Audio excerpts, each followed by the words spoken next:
did not exist. 4 centuries of work, bloodshed, loneliness, and fear created this land. We built America, and the process made us Americans.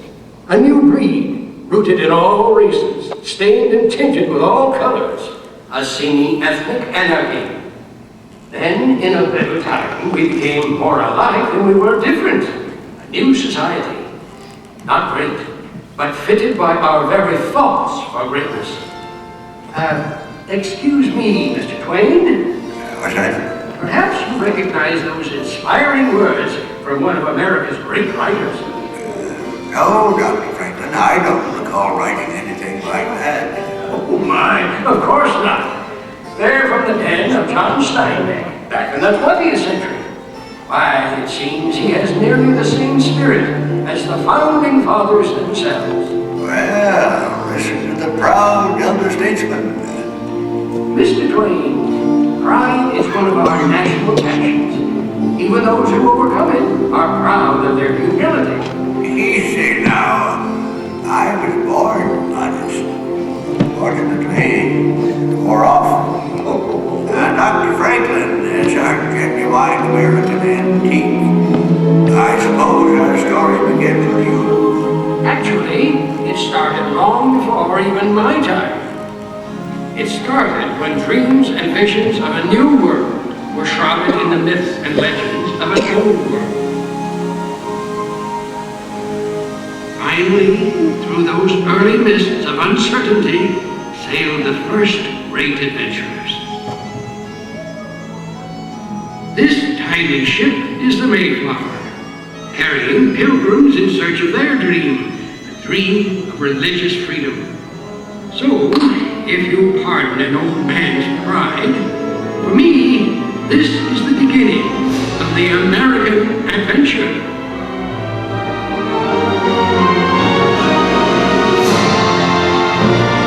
There's a land across this ocean I'm waiting to see. A land for these people who dream to be free. So stand by the mainsail, the fierce storms will race. Aloft with teammates, our King Neptune will face. You think that these landlubbers never would last? This cargo of pilgrims 12 weeks for the mast. It's land home, we hearties, at last we've arrived, and praise be to God, nearly all have survived. But a look o'er this wilderness brings me to dread that the first bitter winter may leave all more dead. They call themselves pilgrims, these poor wretched souls, with a dream to be free in the new world they're going. Yes, far from welcoming the early settlers, this land severely challenged them. It was a struggle for survival that gained but a tiny toehold in a vast, untamed wilderness. In the decades that followed, a new challenge began to emerge. We were growing more and more apart from the mother country. Passion began to govern, and she never governs wisely. Ah! The British think it's fools we be. If they tax our trade, then our land be met, and soon all else we possess. Tell me now, you ask defense against the French and the Indians. Should you not help pay for it? Parliament's colonial policy is both arbitrary and unjust. That's nonsense. The same tea that cost you 3 shillings a pound costs us 6. First, we spoke out with our voices. Then, we spoke out with action, with a growing defiance that led to the apostasy fund. Hear ye! Hear ye! By royal proclamation, His Majesty King George III hereby sits. Look at this! They're crossing the harbor!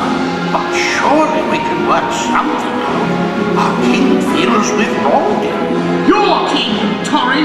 Either we cut the ties with England, or we surrender our liberty! Finally, the time had come to speak with one voice in a declaration of independence. Good evening, Mr. Jefferson. Have you finished the new draft yet? Those are new drafts all over the floor, Dr. Franklin. It seems one stroke of this pen brings 2 changes from Congress. I told you John Adams should have written this. Oh, by his own admission, you can write circles around him. Mr. Adams has not been prisoner in this law for 17 days. I shall continue tomorrow. You must continue now.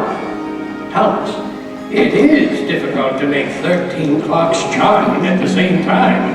And we must carefully justify this separation. Dr. Franklin, while you slept soundly through the meeting this afternoon, we did manage to justify separation. We hold these truths to be self-evident, that all men are created equal, that they are endowed by their Creator with certain inalienable rights, that among these are life, liberty, and the pursuit of happiness. And to secure these rights,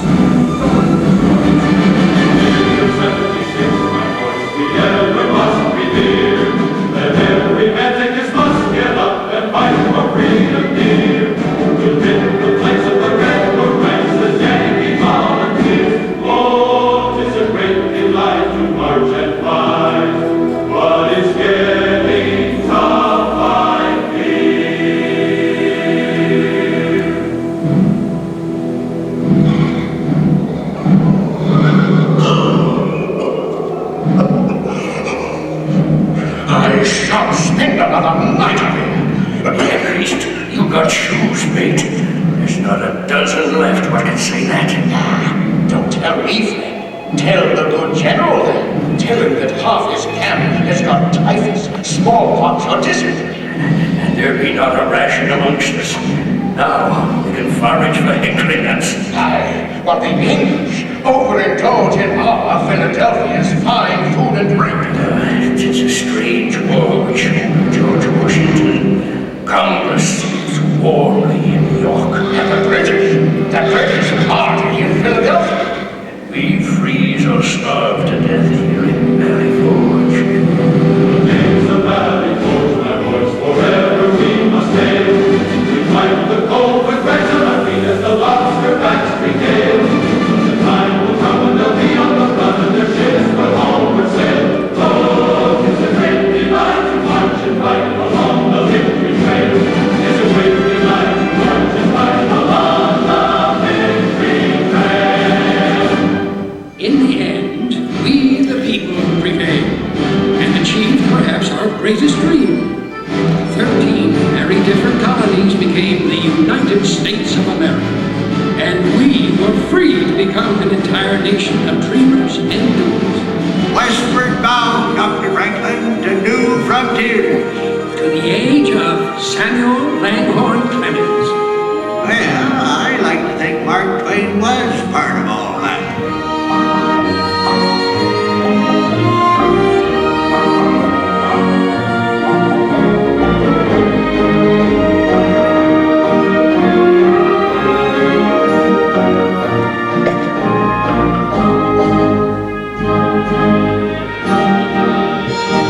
Yes, sir, Dr. Franklin. You founding fathers gave us a pretty good start, don't you know? We still had some things to learn the hard way.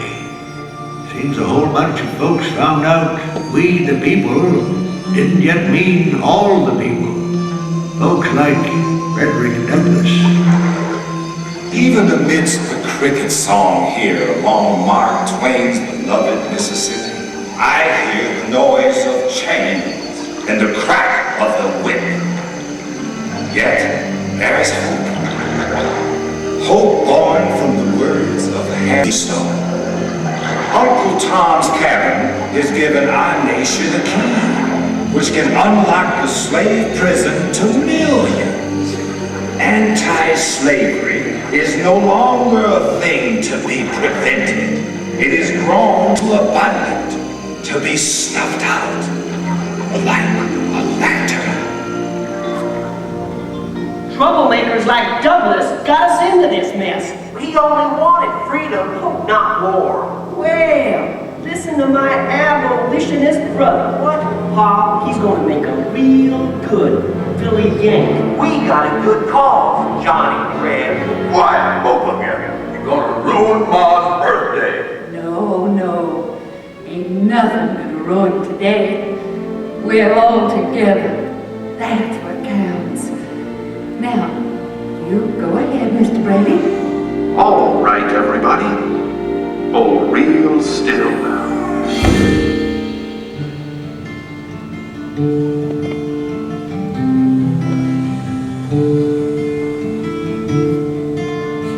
Two brothers on their way, two brothers on their way, two brothers on their way, one more blue and one more gray. One more blue and one more gray, as they marched along their way. The fife and drum began to play, all on a beautiful morning.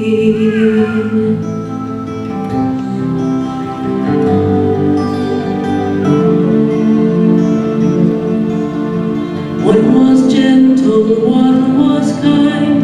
One was gentle, one was kind.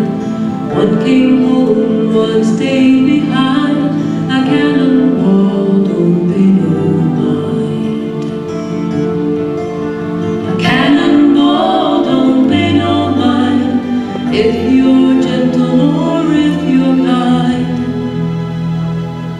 It don't think of the folks behind, all on a beautiful morning, all on a beautiful morning.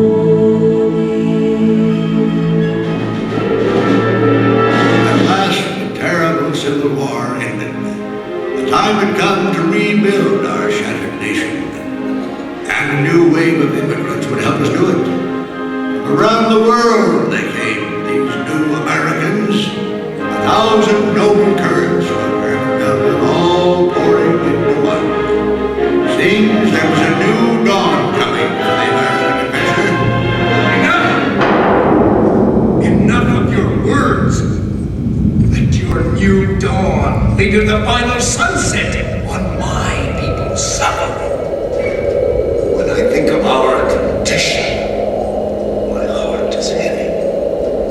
I see men of my own race treated as outlaws or shot down like animals. I hope that all of us may be brothers with one country around us, one government for all. From where the sun now stands, I will fight no forever. The wisdom of the great Chief Joseph reminded us once again of our long, painful journey through the frontiers of human liberty. Woman has shown equal devotion with man to the cause of freedom. Together, they have made this country what it is. We ask justice.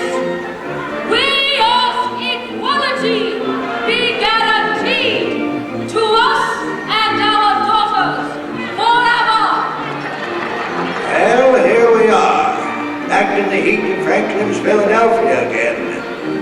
We're 100 years old today. We came a long way in that first century. Like Susan B. Anthony, we're still speaking out. And why shouldn't we, Mr. Twain? As Tom Edison says, discontent is the first necessity of progress. Edison, afraid I don't place a name. Edison's that young phonograph inventor. Why, this great hall is filled with new inventions. There's Otis Elevator, Corliss magnificent steam engines. And don't forget me telephone, the true hallmark of progress. Aha! Behold the proud Scots. That's right. Carnegie Steel built this place. Aye, and it'll soon build a new concert hall for New York. never last. Donating libraries. Andy, that's a grand idea. It's an age for grand ideas. An era for issues. A dawn for new awareness. A time to challenge the frontiers of a new century.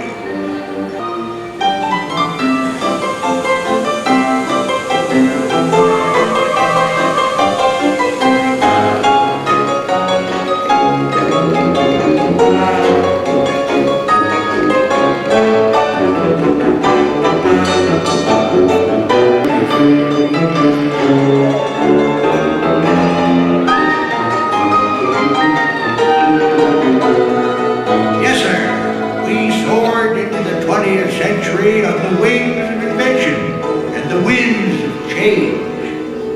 But our American beautiful one, she was changing too. We needed people like Teddy Roosevelt and an outspoken naturalist, John Muir, to get our attention. Beautiful. Bully beautiful. Those falls are magnificent. Aye, Mr. President. But it won't last if the timber thieves have them. Right. The country's growth is putting a tremendous demand on our resources. Any fool can point, please.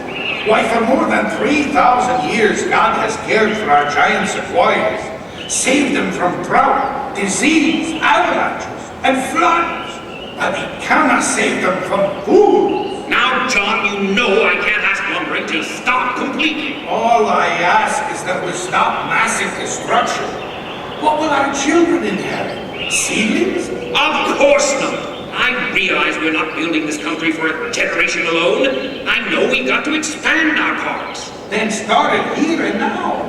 Make this valley a part of Yosemite National Park.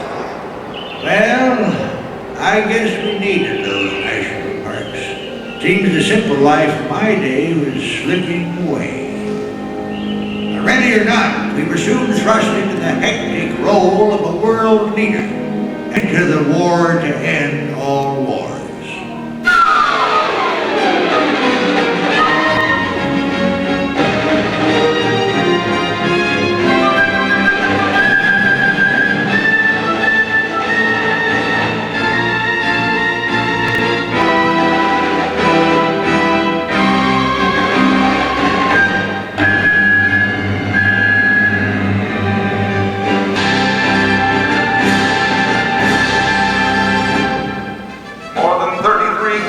Non-stop hours after his departure from New York, Captain Charles Augustus Lindbergh successfully landed his Spirit of St. Louis in Paris last week. Lucky Lindy's solo flight across the Atlantic has certainly placed him among the greatest in a long line of American pioneers. Today, October 29th, 1929, Wall Street became America's greatest wall of rubber. This stock market crash has tarnished the golden dreams of millions. Once I built a tower to the sun, brick and rivet and lime. Once I built a tower, now it's done. Brother, can you spare a dime? Spare a dime? Sure. Buy 4 of the apples, and I'll loan you back to 10 cents. 10 cents? I heard tell there's New York millionaires selling apples too. You mean ex-millionaires, don't you? Hey, it looks like the storm is finally letting up. Well, maybe the Sunday drivers will come out hunting for gas. Ain't many folks pay no 18 cents a gallon. Hey, listen, fellas. Old FDR's been in Albany. Frankly and boldly. This great nation will endure, as it has endured, will revive and will prosper. So first of all, let me assert my firm belief that the only thing we have to fear is fear itself. Yeah, sure hope he's right. Folks could use a little prosperity around these parts. Yes, sir. Before this depression, We sure had enjoyed special lessons. Hold it. But you I know, think it Hetch will seems to run. me that we was a mighty cocky nation. We begun to believe that the height of civilization was an automobile, a radio, and a bathtub. Of course, now we're a whole lot smarter. Now Congress wants to trim down the Navy so it'll fit into the bathtub too. You know, it seems to me like we're the only nation in the world that waits till we get into a war before we start getting ready for it. Yesterday, December 7th, 1941, at the American history, the United States of America was suddenly and deliberately attacked by naval air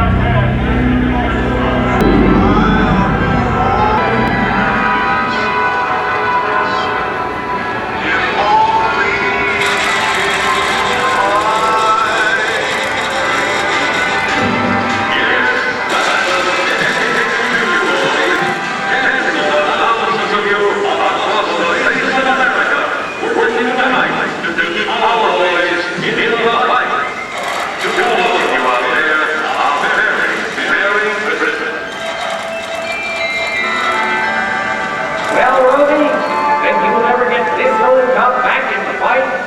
We'll sure try, Sailor. Hey, what do you fellas do? Let the whole Nazi fleet use your retirement practice?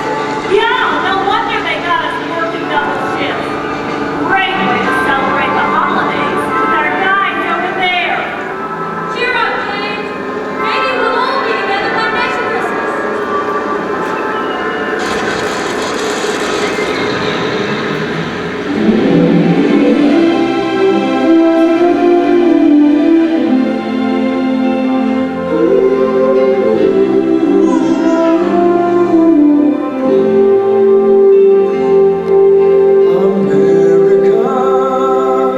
Spread your golden wings, sail on freedom's wind, cross the sky. Great bird, with your golden dreams, flying high, flying high.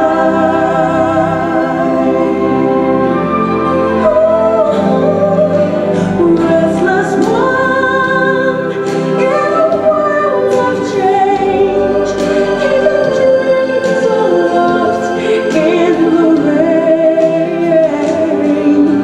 Spirit free, so free, lands of time, America. You must keep dreaming now, dreaming the promise now of your pioneers. America, keep on flying now, keep your spirit free, facing new frontiers. And so, my fellow Americans, ask not what your country can do for you, ask what you can do for your country. My fellow citizens of the world, ask not what America will do for you, but what together we can do for the freedom of man.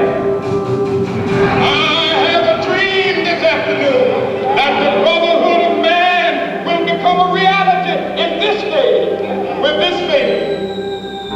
3 feet down, 2.5. Pick up the set. 4 forward, drift into the right level. Contact light. Okay, engine stop. We copy you down, Eagle. Tranquility base here. The Eagle has landed. Spirit free, must keep flying now, reaching to touch the sky, the winds of change, the winds of change. Oh, restless one, search for brighter days, soaring through stormy skies.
founding fathers never dreamed of an America like this. Of course not. We weren't dreamers. We were visionaries. That is why our Constitution withstands the rigors of time. Easy now, Dr. Franklin. This nation's still just a youngster, don't you know? Why, some countries have been around for 50 centuries. We're barely into our third. That's true. But look what we've accomplished in that tiny span of time. My dear doctor, you found John Steinbeck so inspired. And he also sounded this warning. We now face the danger which in the past has been the most destructive to the human. Success, plenty, comfort, and ever-increasing leisure. No dynamic people has ever survived these dangers. I may have invented these bifocals I'm wearing, but I can assure you they are not rose-colored. Mr. Twain, the golden age never was the present age, but with human liberty, we can fulfill the promise and meaning of America. To everyone a chance, believed Thomas Wolfe. To all people, regardless of their birth, the right to live, to work, to be themselves, and to become whatever their visions can combine to make them. This is the promise of America. Mr. Twain, it is easy to see, hard to foresee,